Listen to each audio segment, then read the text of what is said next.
ಹೆಬ್ಬಳಲು Shri Chikkamata YouTube channel ವೀಕ್ಷಕರಿಗೆ ನನ್ನ ಹೃತ್ಪೂರ್ವಕ ನಮಸ್ಕಾರಗಳು. ಸುಭಾಷಿತ: ಕಡಿಮೆ ತಿಂದಷ್ಟು ದೇಹಕ್ಕೂ ಒಳ್ಳೆಯದು, ದೇಶಕ್ಕೂ ಒಳ್ಳೆಯದು ಅಲ್ವಾ. ಕಡಿಮೆ ಮಾತನಾಡಿದಷ್ಟು ಮನಸ್ಸಿಗೂ ಒಳ್ಳೆಯದು, ಮನೆತನಕ್ಕೂ ಒಳ್ಳೆಯದು.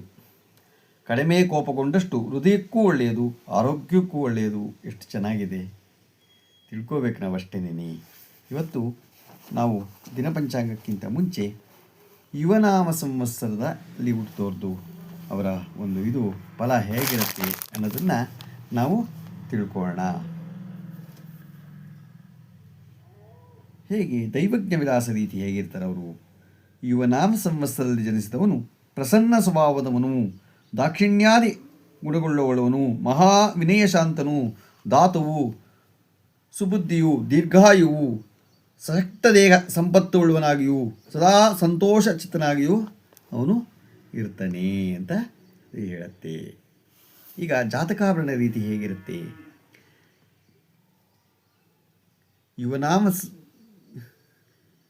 ಯುವನಾಮ ಸಂವತ್ಸರದಲ್ಲಿ ಜನಿಸಿದವನು ಶಾಂತ ಸ್ವಭಾವಿಯೂ, ಸದ್ಗುಣಿಯೂ, ದೀರ್ಘ ಆಯುಷ್ಯವುಳ್ಳವನು, ದಾನಿಯೂ, ಜಯಶಾಲಿಯೂ, ಒಳ್ಳೆಯ ಕೆಲಸಗಳಲ್ಲಿ ಮನಸ್ಸು ಇರುವಂಥವನು ಆಗಿರುವನು. ಈಗ ಯುವನೇಶ್ವರ ತಾಚಕ ರೀತಿ ಅವನು ಹೇಗಿರ್ತಾನೆ. ಯುವನಾಮ ಸಂವತ್ಸರದಲ್ಲಿ ಹುಟ್ಟಿದವನು ಕಡಿಮೆ ಭಾಗ್ಯವುಳ್ಳವನಾಗಿ ವಿದ್ವಾನನು, ಸದಾಚಾರಿಯೂ, ಇಂದ್ರಿಯ ನಿಗ್ರಹಯೂ, ಸಿಟ್ಟಿಲ್ಲದವನಾಗಿ ಆಗಿರ್ತಾನವನು. ಗೊತ್ತಾಯ್ತಾ. ಈಗ ನಾವು ಯುವನಾಮ ಸಂವತ್ಸರದಲ್ಲಿ ಹುಟ್ಟಿದವನು ಮಾನಸ ಸಾಗರ ರೀತಿ ಪದ್ಧತಿಯಲ್ಲಿ ಹೇಗಿರ್ತಾನೆ ಅಂತ ತಿಳ್ಕೊಳ್ಳೋಣ.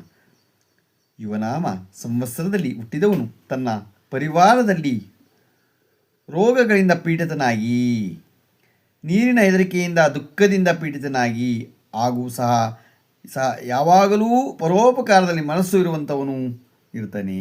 ಯಾವಾಗಲೇ ಪರೋಪಕಾರದಲ್ಲಿ ಮಾಡಬೇಕು ಅಂತ. ನಮಗೆ ನೀರಿನ ಭಯ ಇದೆ, ಆಮೇಲೆ ಪರಿವಾರದ ರೋಗಗಳಿಂದ ಅವನಿಗೆ ಭಯ ಇದೆ. ಅವೆರಡರಲ್ಲಿ ಅವರು ನೋಡ್ಕೋಬೇಕು. ಗೊತ್ತಾಯ್ತು. ಇವತ್ತು ನಾವು ಯುವನಾಮ ಸಂವತ್ಸರದ ಸ್ವರೂಪವನ್ನು ನಾವು ತಿಳ್ಕೊಂಡು ಈಗ ದಿನ ಪಂಚಾಂಗವನ್ನು ನಾವು ತಿಳ್ಕೊಳ್ಳೋಣ.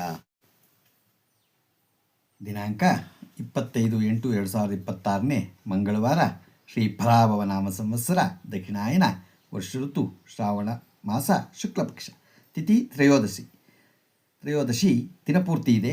ನಕ್ಷತ್ರ ಉತ್ತರಾಷಾಢ, ರಾತ್ರಿ 10:58, ಮಳೆ ಮಖ 3ನೇ ಪಾದ. ಇವತ್ತು ರಾಹುಕಾಲ 3:31 5:04, ಗುಳಿಕ ಕಾಲ 12:25 1:58, ಯಮಗಂಡ ಕಾಲ 9:19 10:52. ಇವತ್ತಾರು ಹುಟ್ಟುಹಬ್ಬ ಆಚರಣೆ ಮಾಡ್ಕೊತಿದ್ರು, ಮದುವೆಯಾದ ದಂಪತಿಗಳು ವಾರ್ಷಿಕೋತ್ಸವ ಆಚರಣೆ ಮಾಡ್ಕೊತಿರೋರಿಗೆ ನಮ್ಮ ಹೆಬ್ಬಳಲು ಶ್ರೀ ಚಿಕ್ಕಮಾತಾ ಯೂಟ್ಯೂಬ್ ಚಾನಲ್ ಕಡೆಯಿಂದ ಶುಭಕಾಮನೆಗಳನ್ನು ತಿಳಿಸ್ತೀವಿ. ದೇವರು ಅವರಿಗೆ ಆಯುಸ್ಸು, ಆರೋಗ್ಯ, ಐಶ್ವರ್ಯ ಎಲ್ಲ ಕೊಟ್ಟು ಕಾಪಾಡಲಿ ಅಂತ ಕೇಳ್ಕೊತೀನಿ. ಇದರಲ್ಲಿ ಏನಾದ್ರು ತಪ್ಪುಗಳು ಕಂಡು ಬಂದಲ್ಲಿ ನಮ್ಮ ಕಾಮೆಂಟ್ಸ್ ಬಾಕ್ಸ್ನಲ್ಲಿ ಹಾಕಿ ತಿದ್ದುಕೊಳ್ಳೋದಕ್ಕೆ ಅನುಕೂಲ ಆಗುತ್ತೆ. ನಮಸ್ಕಾರಗಳು.